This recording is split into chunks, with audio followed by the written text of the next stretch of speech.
J'ai toujours tiré une grande fierté à restaurer des motos classiques, ce n'était pas seulement un passe-temps, c'était un point d'ancrage. Après de longues journées passées dans l'atmosphère stérile d'un cabinet d'avocats, à gérer la paperasse et les négociations, le garage était mon refuge, un sanctuaire imprégné de l'odeur d'huile moteur, d'outils maculés de graisse et du son du rock classique qui s'échappait d'un vieil haut-parleur. Chaque soir, j'enfilais mes gants de cuir usé, retroussais mes manches et me perdais dans la mécanique des engrenages et du métal. Dernièrement, j'avais consacré chaque moment libre à une Harley-Davidson de 1969. C'était une bête de machine sur laquelle je travaillais depuis des mois. Cette semaine-là, j'étais sur le point de la finir, quelques ajustements, un dernier polissage et elle rugirait à nouveau de vie. J'ai à peine remarqué Amber, ma femme, lorsqu'elle est entrée dans le garage un vendredi soir avec une tasse de café fumante. « Anthony, dit-elle avec un doux sourire, demain, je vais à l'enterrement de vie de jeune fille de Cara. Tu te souviens, je t'en avais parlé ?» J'ai hoché la tête sans détourner les yeux du pot d'échappement que j'étais en train de serrer. Amber et Cara étaient très proches depuis le lycée. Il était courant qu'elles passent des week-ends ensemble quand la vie le permettait. Je n'y ai pas réfléchi plus que ça. Le samedi matin est arrivé et Amber est partie tôt. Elle portait un jean décontracté et un pull ample, les cheveux attachés en un chignon soigné et une légère trace de maquillage sur le visage. Je l'ai embrassée sur la joue et l'ai regardée s'éloigner en voiture avant de retourner au garage. La journée s'est écoulée dans un brouillard de cliquetis d'outils et d'odeurs d'essence. Les heures se sont envolées sans que je m'en rende compte jusqu'à ce que le crépuscule teigne les fenêtres du garage. J'ai décidé de me dégourdir les jambes et d'entrer dans la maison pour une courte pause. J'ai mis une tasse de café au micro-ondes et j'ai remarqué le chargeur de téléphone d'Amber sur le comptoir de la cuisine. C'était un vieux qu'elle utilisait rarement, mais ce qui a attiré mon attention, c'était les légères taches de fond de teint sur le câble. Étrange. Amber était toujours méticuleuse avec ses affaires, surtout quand elle sortait pour un événement. J'ai écarté ça comme étant sans importance, peut-être était-elle sortie en hâte ce matin-là. Amber est rentrée ce soir-là, les joues rougies et le rire léger, en me montrant des photos de sa journée, un groupe de femmes réunies autour de cocktails, posant pour des selfies et souriant sous des lumières néons. Tout semblait normal jusqu'à ce qu'une image attire mon regard. En arrière-plan, à travers une grande fenêtre, on pouvait voir, sans aucun doute, l'océan. La fête, à ma connaissance, était censée se dérouler chez Cara, en plein centre-ville. Où a été prise cette photo, ai-je demandé nonchalamment. Oh, c'était amusant, a dit Amber avec un petit rire. Après avoir passé du temps chez Cara, l'une des filles a suggéré d'aller dans un bar en bord de mer. C'était spontané et Cara a accepté. Alors, nous y sommes allés. C'était vraiment amusant. Son explication avait du sens. Les photos étayaient son histoire et son sourire semblait authentique. J'ai laissé tomber. Je n'étais pas du genre à enquêter sur quelque chose d'aussi minime. Une semaine s'est écoulée et je n'y ai guère repensé. Mais un dimanche matin tranquille, Amber a annoncé qu'elle allait au supermarché. Elle a pris ses clés, m'a embrassé et est sortie. Des heures ont passé et elle n'est pas revenue. Finalement, j'ai décidé de l'appeler. Elle n'a pas répondu. Quelques minutes plus tard, j'ai reçu un SMS, « Désolé chérie, il y a une énorme file d'attente à la caisse. Je serai bientôt à la maison. » Tout semblait normal jusqu'à ce que je passe devant l'entrée et que je vois le sac vert préféré d'Amber suspendu à sa place habituelle. C'était le sac qu'elle utilisait toujours pour faire les courses, quelque chose qu'elle n'oubliait jamais. Je l'ai regardé pendant quelques instants, la confusion obscurcissant mon esprit. Si elle ne portait pas ce sac, qu'est-ce qu'elle portait? Quand Amber est enfin revenue, des sacs de courses dans les bras, je lui ai demandé avec une apparente indifférence, « Tu n'as pas pris ton sac vert ?» ?»« Non. » A-t-elle répondu en faisant un geste de la main. J'étais pressé et j'ai attrapé un plus petit. « Il est dans la voiture, tu veux que je l'apporte ?»« Pas besoin, » ai-je dit sèchement. Le malaise est resté dans l'air, mais encore une fois, j'ai laissé tomber. Peut-être que j'exagérais, les gens oublient des choses tout le temps. Puis est arrivé le mercredi soir. Je me dirigeais vers le garage et j'ai ouvert le placard du couloir pour prendre ma veste. C'est là que je l'ai vu, un sweat à capuche gris clair suspendu au-dessus des robes d'Amber. Il était clairement masculin et j'ai suté. Out de suite qu'il n'était pas à moi. Il dégageait une odeur fraîche d'eau de Cologne et les manches étaient encore pliées comme si quelqu'un l'avait récemment plié. Je l'ai sorti et l'ai tenu devant moi. Ce n'était pas le style que le frère d'Amber porterait. Il semblait plus neuf, plus soigné, et n'avait pas cet aspect usé que ses vêtements ont généralement. Malgré tout, je lui ai accordé le bénéfice du doute. Je suis entré dans le salon où Amber était allongée sur le canapé. « À qui est ce sweat ?» ai-je demandé. Amber a à peine cligné des yeux. « Oh, c'est à mon frère. Il l'a laissé ici la semaine dernière quand il est venu nous voir. » Sa réponse a été rapide, presque répétée, mais quelque chose ne collait pas. Le sweat ne correspondait pas au style de son frère et l'odeur d'eau de Cologne n'était pas la marque qu'il utilisait. Amber a de nouveau regardé son téléphone, agissant comme si la conversation était déjà terminée. Je suis resté là, tenant le sweat, sentant un frisson me parcourir le dos. Pendant des semaines, de petites choses m'avaient tracassé, de simples anomalies que j'avais ignorées. Et c'est là que j'ai réalisé. C'était le point de rupture, le début de quelque chose que je ne pourrais pas m'empêcher de voir, quelque chose que je ne pourrais pas lâcher. Quoi que ce fût, j'allais le découvrir. Et croyez-moi, vous serez surpris de ce que j'ai découvert. Je n'ai jamais été du genre à tirer des conclusions hâtives. Je suis un homme logique, quelqu'un qui croit aux faits plus qu'aux spéculations. La paranoïa n'a pas sa place dans ma vie et j'en ai toujours été fier.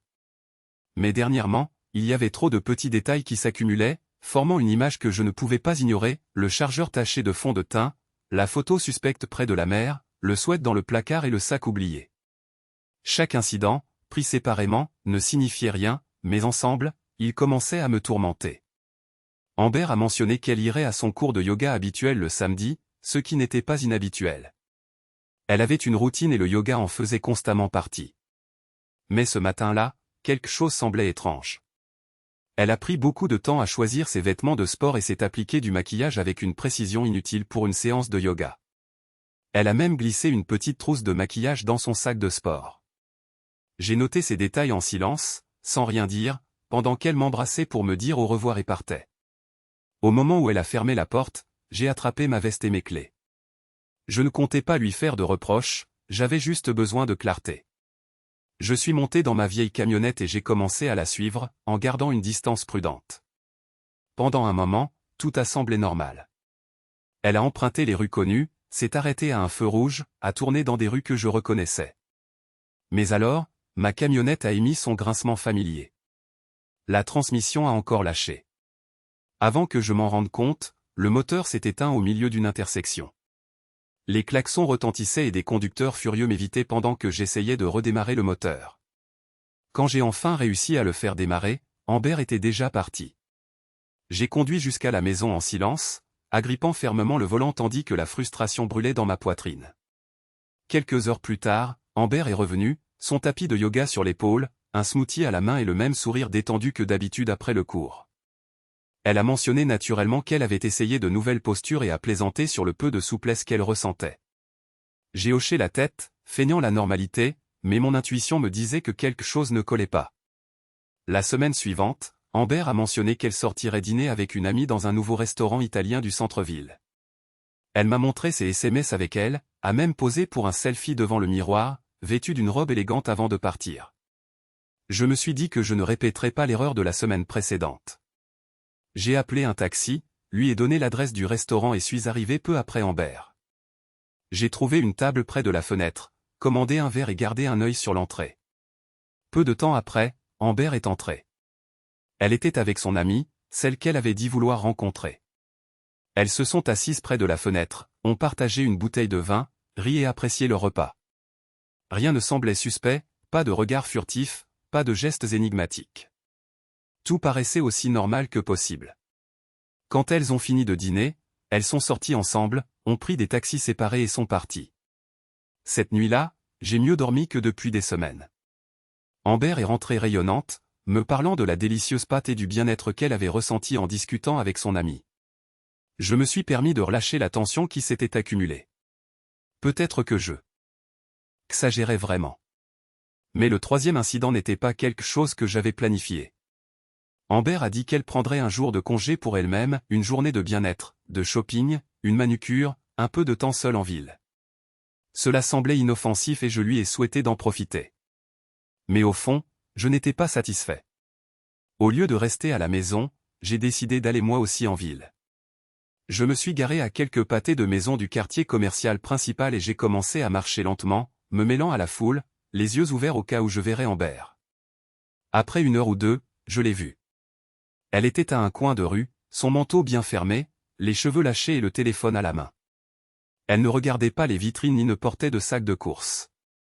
Elle attendait quelqu'un. Peu de temps après, un homme est apparu. Il était grand, avec un manteau sombre et quelques jours de barbe qui ombraient sa mâchoire. Il s'est approché naturellement et ils ont commencé à parler. Leur conversation semblait détendue, fluide, avec cette familiarité que les étrangers n'ont généralement pas. À un moment donné, il lui a posé doucement la main sur l'épaule. Amber a souri, a écarté sa main délicatement et a ri de quelque chose qu'il a dit. Ils sont restés ainsi une dizaine de minutes. Il n'y a eu aucun geste dramatique ni proximité physique au-delà de ce bref contact sur l'épaule, mais l'aisance entre eux a fait retentir mes alarmes. Finalement, ils se sont dit au revoir. Amber est entrée dans un salon de beauté voisin tandis que l'homme disparaissait dans la foule. Je suis resté immobile quelques minutes, traitant ce que je venais de voir. À première vue, rien n'avait franchi la ligne, rien que je puisse désigner comme une preuve irréfutable, mais au fond de moi, je savais qu'il y avait quelque chose de plus. Amber est rentrée ce soir-là, l'air rafraîchi, avec une légère démarche printanière, chargée de sacs de course et montrant ses ongles fraîchement peints. Quand je l'ai interrogée sur sa journée, elle m'a offert le même sourire facile et a dit « Oh, c'était parfait.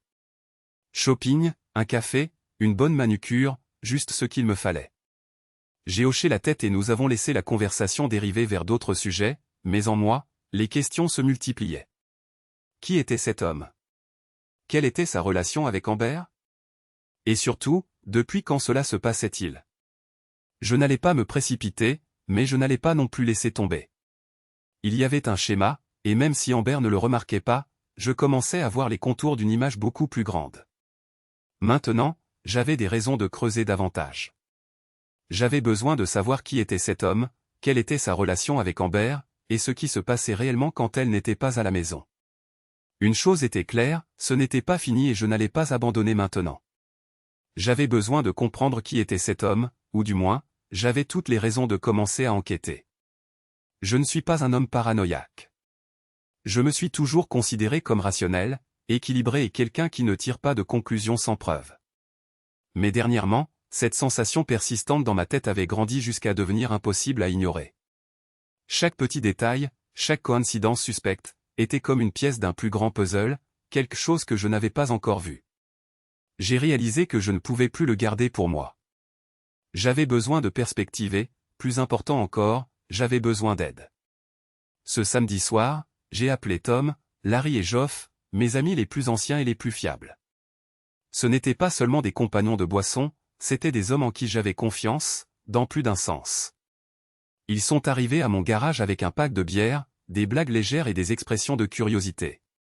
Nous nous sommes installés à nos places habituelles sur les bancs usés autour de mon établi et je leur ai tout raconté. Les gars, ai-je dit, serrant une clé pour rester concentré, je ne deviens pas fou, mais il y a quelque chose qui ne colle pas. Il y a trop de choses qui ne vont pas, le chargeur, le sweat, le type que j'ai vu avec elle en ville. Je ne peux plus l'ignorer. Les trois m'ont écouté attentivement, échangeant des regards à mesure que je décrivais chaque détail étrange, chaque soupçon persistant. Tom, le plus connecté du groupe, avec un réseau inépuisable de connaissances, s'est penché en avant. Commençons par le type, a-t-il dit.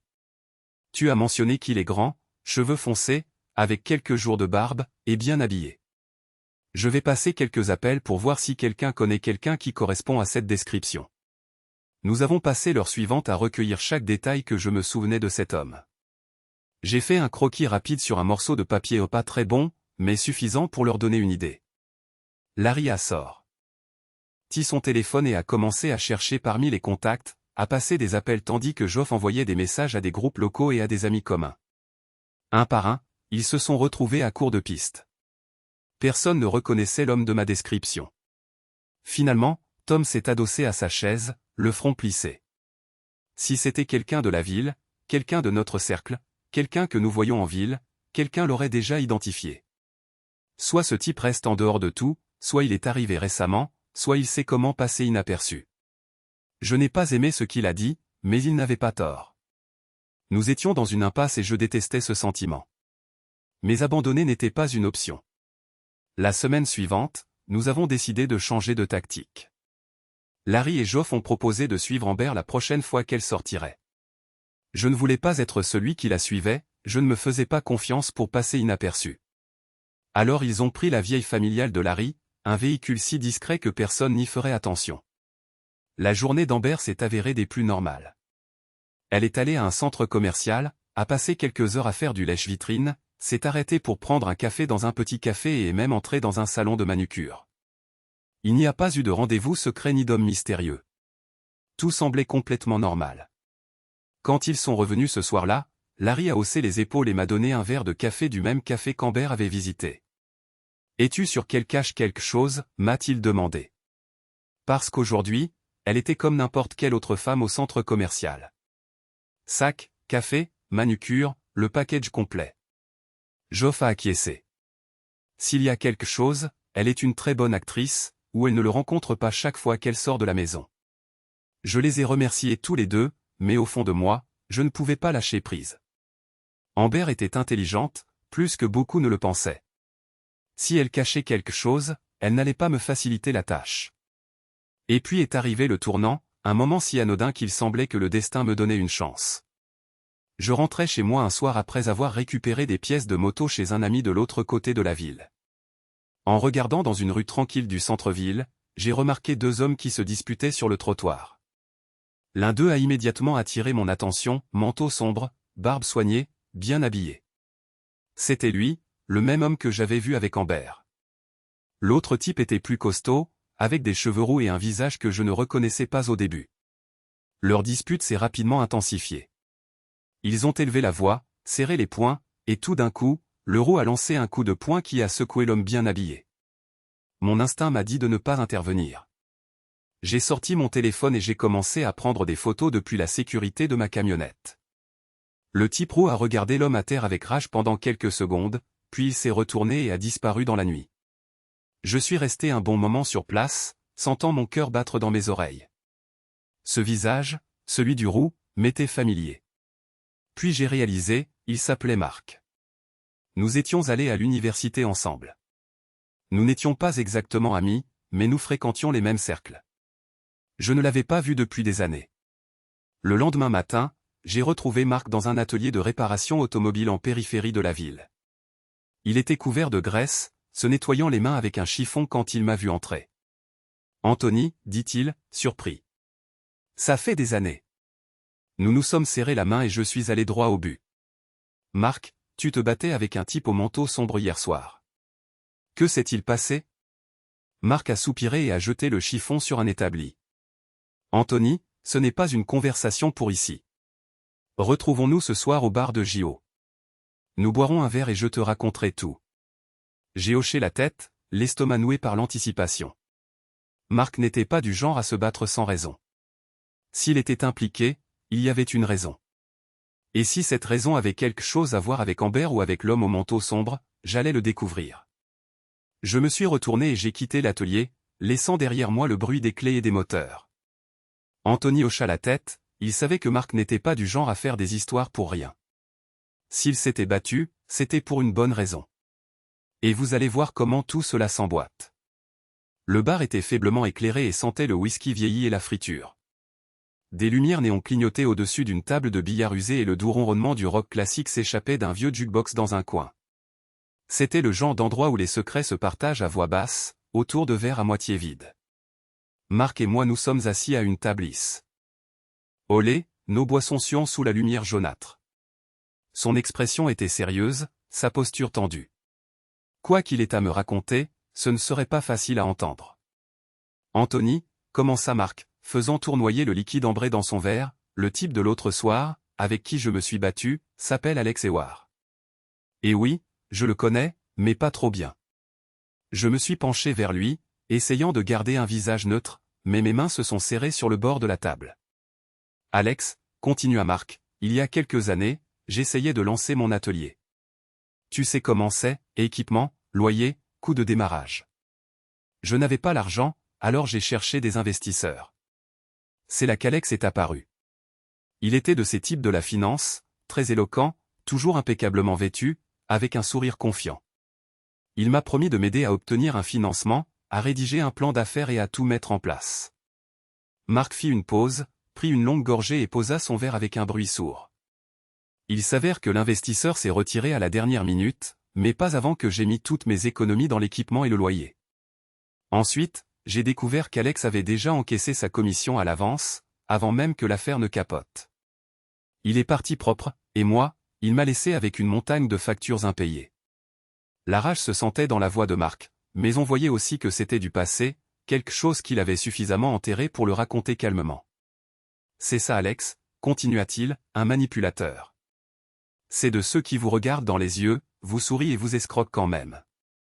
En privé, il se fait passer pour un consultant impeccable, un coach de vie, le type qui aide les gens à réaliser leurs rêves. Mais tout n'est que fumée et miroir. Il s'entoure de clients qui réussissent et de femmes attirantes, et il se nourrit de cette attention. Ces mots me sont tombés dessus comme un seau d'eau froide. Tout ce qu'il décrivait correspondait trop bien à l'homme que j'avais vu avec Amber. Mais il y a autre chose, dit Marc, baissant la voix et se rapprochant un peu. Il ne joue pas seulement pour l'argent, il joue pour le pouvoir, pour le contrôle, et parfois, il dépasse les limites. Mon estomac s'est noué en entendant cela, mais j'ai gardé mon attention sur Marc. Je savais qu'il avait encore plus à dire. Quelques jours avant la bagarre, je l'ai croisé dans un café du centre-ville. Il était au téléphone, marchant de long en large. Au début, il ne m'a pas vu, alors j'ai pu entendre une partie de la conversation. Marc a baissé la voix et a murmuré, il a dit quelque chose à propos du mari d'elle. Le monde a semblé se rétrécir d'un coup à ce moment-là. Ma mâchoire s'est serrée et mon cœur battait dans mes oreilles. Je ne sais pas de qui il parlait, continua Marc, mais il avait l'air nerveux. Et si Alex Ewar est nerveux, ça signifie qu'il est jusqu'au cou. Quand je l'ai revu ce soir-là, je l'ai confronté. Je lui ai demandé dans quoi il était impliqué. Tu sais ce qu'il m'a dit?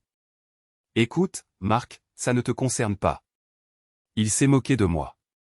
J'ai perdu mon sang-froid. Je n'aurais pas dû, mais je l'ai fait. Je lui ai donné un coup de poing et le reste appartient à l'histoire. Mais Anthony, si Alex est impliqué avec ta femme d'une manière ou d'une autre, ce n'est pas bon. Il ne s'approche pas des gens sans raison et il n'est jamais innocent. Nous sommes restés un moment en silence, le murmure du bar continuant autour de nous mais semblant lointain. Mon esprit repassait chaque interaction, chaque soupçon, chaque question sans réponse. Finalement, j'ai demandé, où travaille-t-il maintenant? Marc a expiré et s'est adossé à sa chaise. Il a un bureau en centre-ville, au 17 Park Avenue. Mais il n'y passe pas beaucoup de temps. Presque toutes ses réunions ont lieu dans des cafés et des restaurants élégants. Si tu veux le trouver, tu devras être patient et observer. J'ai hoché la tête lentement, traitant l'information. Park Avenue, 17. C'était la première piste concrète que j'avais depuis le début de tout ça. Marc a posé une main ferme sur mon épaule. Fais attention, Tony. Alex est insaisissable. Il sait comment couvrir ses traces et, plus encore, il sait comment te faire douter de toi-même. Si tu le poursuis, fais-le intelligemment. Je lui ai rendu un bref signe de tête, la mâchoire serrée et la détermination claire dans mon esprit. J'allais à Park Avenue. J'allais découvrir ce qui se passait entre Alex et Amber et je n'allais pas m'arrêter avant d'avoir des réponses. Tandis que nous restions silencieux, le poids de la situation sur nous, les mots de Marc résonnaient dans ma tête. Mais il y avait un autre doute qui ne cessait de me tourmenter, comment Alex savait-il pour moi? Comment savait-il pour le mari d'elle? Et plus important, quelle était sa connexion avec Amber? La seule chose claire était que je devais le découvrir. Et je vous assure que vous serez aussi surpris que moi quand j'aurai enfin assemblé toutes les pièces. Je ne pouvais plus rester les bras croisés. Après ma conversation avec Mike, chaque détail est devenu plus intense et chaque soupçon plus lourd. La vérité était proche, je le sentais, mais j'avais besoin d'espace, de temps et de la liberté d'agir sans qu'Amber n'observe chacun de mes pas. Je devais jouer mes cartes avec ruse et le faire seul. Le lendemain matin, pendant le petit déjeuner, j'ai préparé le terrain. Amber, je dois aller à San Diego une semaine pour les affaires de l'entreprise. Ils veulent que je présente notre projet à un client. Je resterai en contact, mais je reviens vendredi. Amber a semblé surprise mais pas alarmée. Elle a hoché la tête, m'a offert un de ses sourires chaleureux, m'a embrassé sur la joue et m'a souhaité bonne chance. J'ai fait une petite valise, l'ai chargée dans la camionnette et suis parti. Mais au lieu de prendre l'autoroute vers le sud, j'ai tourné à gauche et me suis dirigé vers la maison de Tom. Tom, Larry et Geoff m'y attendaient. Nous nous sommes réunis dans le garage de Tom autour d'une table pliante, avec des tasses de café et des carnets éparpillés. Le plan était simple mais efficace, détour pour suivre Amber. Tom, Larry et Geoff alterneraient, prenant des photos, notant les détails et gardant leur distance. Je superviserai tout depuis la maison de Tom, analysant chaque donnée qu'il rapporterait. Ce soir-là, Amber m'a appelé pour me dire qu'elle sortirait dîner avec des amis. Je l'ai dit à Larry et il s'est porté volontaire pour la suivre. Je suis resté chez Tom, regardant l'horloge et attendant que Larry appelle. 1 heure plus tard, mon téléphone a vibré. La voix de Larry était basse et tendue. Elle n'est allée dans aucun restaurant, Tony. Elle s'est arrêtée sur le parking de l'hôtel Astoria Grand, en centre-ville. Les lumières de la chambre du 3e étage se sont allumées il y a un moment, et elle n'est pas seule. J'ai senti le téléphone craquer à force de le serrer. Larry a envoyé des photos floues, Amber en robe de soirée entrant dans l'hôtel et une silhouette à peine visible d'un homme à la fenêtre de l'étage.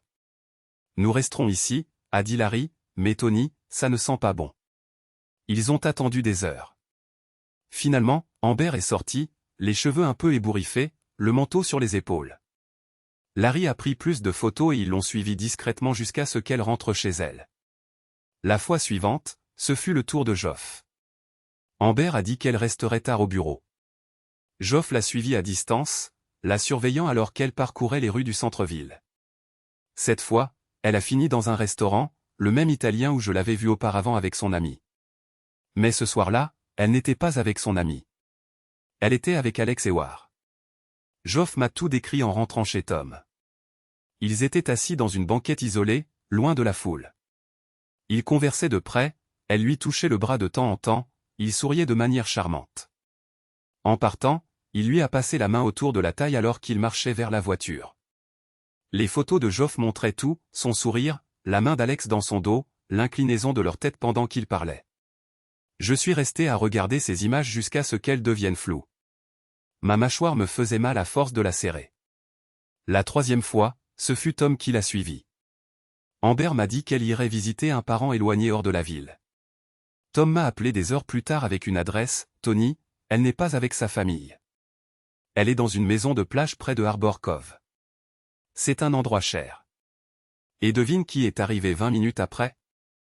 Il n'a pas eu besoin de le dire. Alex. J'ai roulé jusqu'à là ce soir-là. Tom était garé sur le côté du chemin, sa voiture cachée parmi les arbres. Je suis monté sur le siège passager et il m'a passé des jumelles. La maison de plage était éclairée de l'intérieur, d'une douce lumière dorée qui s'échappait par les rideaux. À travers une fente, j'ai pu apercevoir Amber assise sur un canapé, une coupe de vin à la main. Alex était adossé au bar de la cuisine, les manches de sa chemise retroussées, dans une posture détendue. Nous avons attendu des heures. Ils ne sont pas sortis, ni ne se sont déplacés. Les lumières sont restées allumées. Finalement, je n'ai plus pu supporter. Je suis sorti de la voiture, mes bottes s'enfonçant dans le sable froid, et j'ai avancé sur la plage. L'air glacial emplissait mes poumons mais ne parvenait pas à éteindre le feu que je sentais dans ma poitrine. Je suis resté là, à regarder la maison, sachant que ce qui se passait à l'intérieur était quelque chose que je ne pourrais pas oublier. Au lever du jour, j'ai fait demi-tour et je suis parti, retournant à la maison de Tom. Je suis resté assis en silence, regardant le mur, tandis que la lumière matinale entrait peu à peu. À midi, je n'ai plus pu attendre et je suis rentré chez moi. La voiture d'Amber était déjà dans l'allée. Je me suis garé quelques maisons plus loin, le pouls ferme et l'esprit vide. J'ai ouvert la porte avec précaution et suis entré. La maison était silencieuse, imprégnée de l'odeur du parfum d'Amber. J'ai traversé le couloir, pas doux sur le plancher en bois. La porte de la chambre était entr'ouverte et la lumière filtrait dans le couloir. Je l'ai poussée. Ce que j'ai vu à l'intérieur m'a glacé le sang. J'ai senti l'air se bloquer dans ma gorge et pendant un instant, le monde a semblé basculer. Je me suis accroché au cadre de la porte pour ne pas tomber. Et vous savez ce qui m'a le plus choqué? Ce n'est pas seulement ce que j'ai vu, mais comment tout s'est soudainement emboîté. Mais ce que j'ai vu là-bas, c'était de la folie. Continuez avec moi. Je suis resté là, devant la porte de la chambre, accroché au cadre avec tant de force que mes jointures sont devenues blanches. La voix d'Amber s'entendait à travers le bois, légère et désinvolte, entrecoupée de rire. Elle était en haut-parleur, parlant à quelqu'un, probablement son amie Karen, à la façon dont ça sonnait. Karen, je te jure, j'ai encore mal. Cette chose de 30 cm de Mike, c'est quelque chose, sérieusement, je crois que je devrais aller voir un médecin. Son rire a résonné comme un coup de feu dans ma tête. J'ai senti un nœud dans ma poitrine et un poids froid dans mon estomac. J'aurais pu faire irruption et exiger des explications, mais je suis resté figé. Alex va bien aussi, continua Amber, mais Marc, oh, tu aurais dû les voir se battre pour moi. Alex lui a presque cassé le nez et Marc lui a presque brisé le poignet. Tout ça pour moi. Tu peux le croire? J'ai eu la nausée. Mon esprit tourbillonnait tandis que ces mots me transperçaient comme du verre brisé. Elle a continué à parler, inconsciente de ma présence de l'autre côté de la porte. Et le meilleur, c'est qu'Anthony n'en a aucune idée. Il croit que je suis la femme parfaite. Oh, Karen, si tu voyais sa tête, si seulement il savait. J'ai reculé d'un pas, respirant difficilement. Avec des doigts tremblants, j'ai sorti mon téléphone et j'ai activé l'enregistreur. Chaque mot, chaque rire amer, chaque commentaire arrogant a été enregistré. Je n'ai pas fait irruption, je ne l'ai pas confronté. Au lieu de cela, j'ai fait demi-tour et suis sorti par la porte de derrière, dans l'air glacial de la nuit. Mes mains tremblaient en montant dans la camionnette et en démarrant le moteur. Je n'avais pas de destination, j'avais juste besoin de m'éloigner de cette maison, d'elle.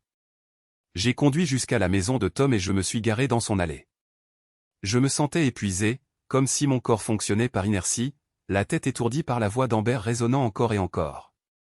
Tom a ouvert la porte avant que je ne puisse frapper. Tony, tu as l'air d'un fantôme. Entre. Je n'ai pas beaucoup parlé. Je me suis assis à sa table de cuisine, j'ai posé le téléphone sur la surface et j'ai appuyé sur lecture. Tom a écouté en silence, le visage tendu, tandis que la voix d'Amber emplissait la pièce. J'ai passé les jours suivants chez Tom. Je n'ai pas répondu aux appels ni aux messages d'Amber. Au début, ils arrivaient toutes les quelques minutes, puis toutes les heures. Ces messages sont passés de la confusion à l'angoisse, puis à la peur. Où es-tu, Anthony? Pourquoi ne réponds-tu pas? Je suis inquiète, s'il te plaît, rentre à la maison. Je les ai tous supprimés. Pendant ces jours, j'ai consulté un avocat et les papiers du divorce ont été rédigés rapidement, chaque signature un clou de plus dans le cercueil de notre mariage. Je n'étais pas intéressé par la confrontation, je voulais juste en finir. Larry a surveillé Amber. Grâce à lui, j'ai su qu'Alex et Marc l'avaient laissé de côté. Alex la blâmait de l'avoir entraîné dans un drame qui ne l'intéressait pas, et Marc a complètement disparu. Amber, désespérée, cherchait des réponses qu'elle ne trouvait jamais. Elle s'effondrait, appelant nos amis, allant dans des endroits où elle pensait que je pourrais être, et elle est même arrivée chez Tom un soir. Il a ouvert la porte, les bras croisés. Je n'ai pas vu Anthony depuis des semaines, Amber. Rentrez chez vous. Elle est partie en pleurant. Finalement, quand j'ai su qu'elle ne serait pas à la maison, je suis revenu. C'était vide, creux. L'odeur de son parfum flottait toujours dans l'air, mais elle ne pouvait cacher la pourriture de la confiance brisée à chaque coin. J'ai laissé les papiers du divorce sur la table de la cuisine, à côté d'une photo imprimée d'elle et d'Alex à l'hôtel, et une clé USB avec l'enregistrement de son appel avec Karen. Pas de notes, pas d'explications, juste des preuves. Puis je suis sorti, fermant la porte à clé pour la dernière fois. Des jours de silence ont passé. Je me suis occupé en aidant Tom dans son garage, essayant de remplacer par de la graisse et du métal la voix d'Amber résonnant dans ma tête. Jusqu'au jour où mon téléphone a sonné et son nom est apparu à l'écran, Amber. J'ai hésité un instant avant de répondre. Sa voix tremblait et était entrecoupée.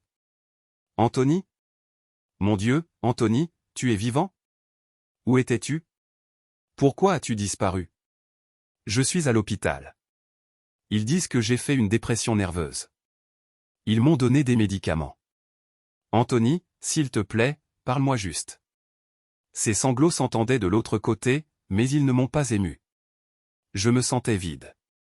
Amber, ai-je dit calmement, je sais tout. Je sais pour Alex, pour Marc.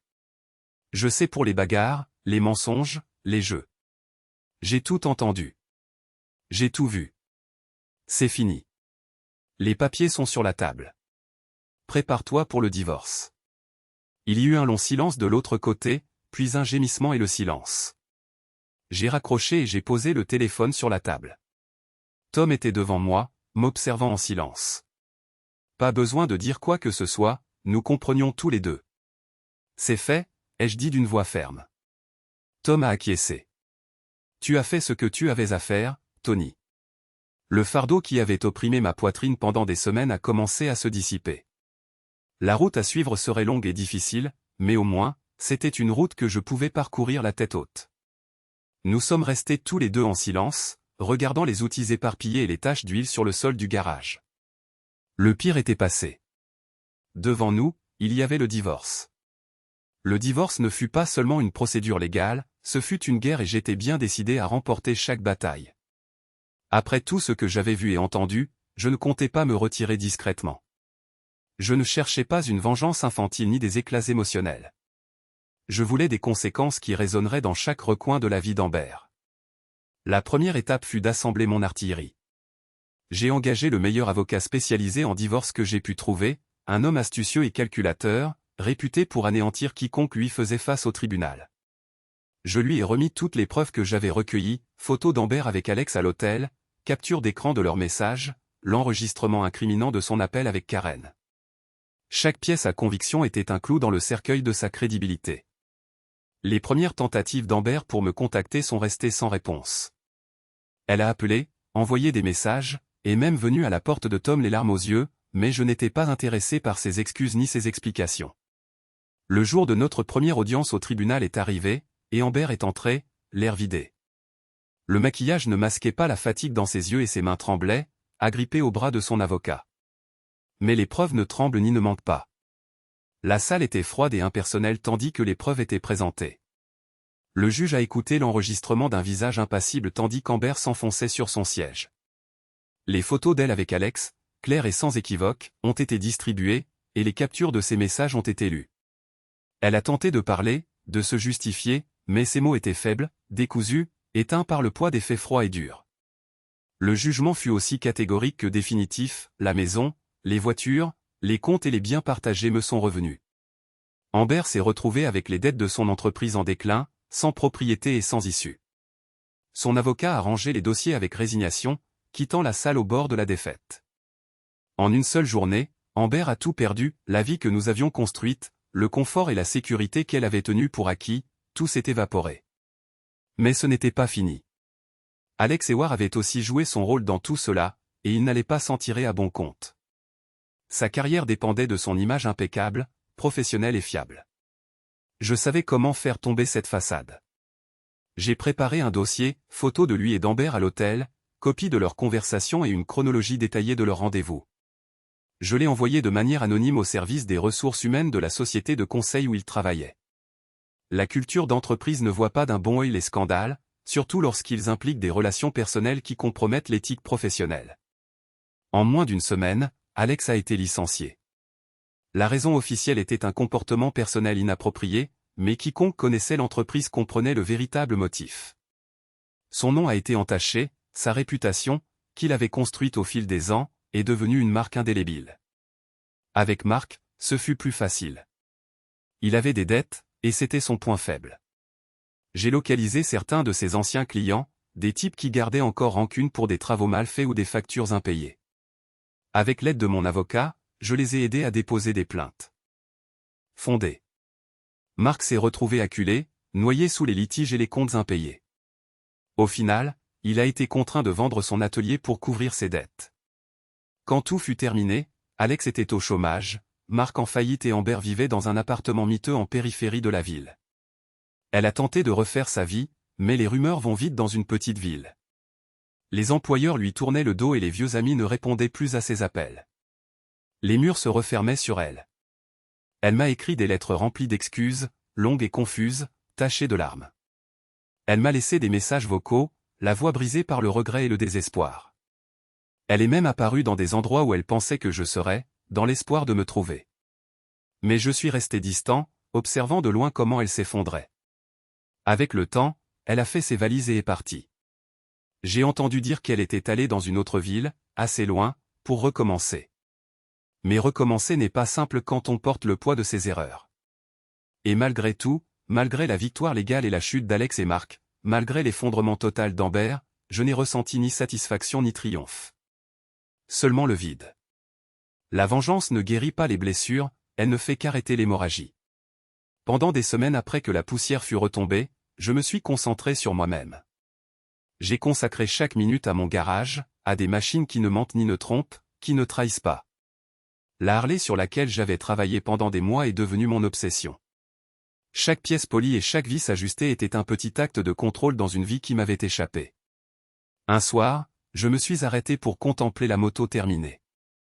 Elle était magnifique, une machine restaurée à son ancienne gloire, un symbole de résilience et d'artisanat. Cela ressemblait à une conclusion. Je me suis servi un whisky, laissant la brûlure vive me réchauffer de l'intérieur. Le garage était silencieux, sauf le léger crépitement de ma cigarette entre mes doigts et le ronronnement lointain d'une voiture qui passait. Je me suis approché de la vieille chaîne stéréo sur l'étagère, j'ai tourné le bouton et j'ai laissé les accords familiers du rock classique remplir l'air. La musique m'a enveloppé.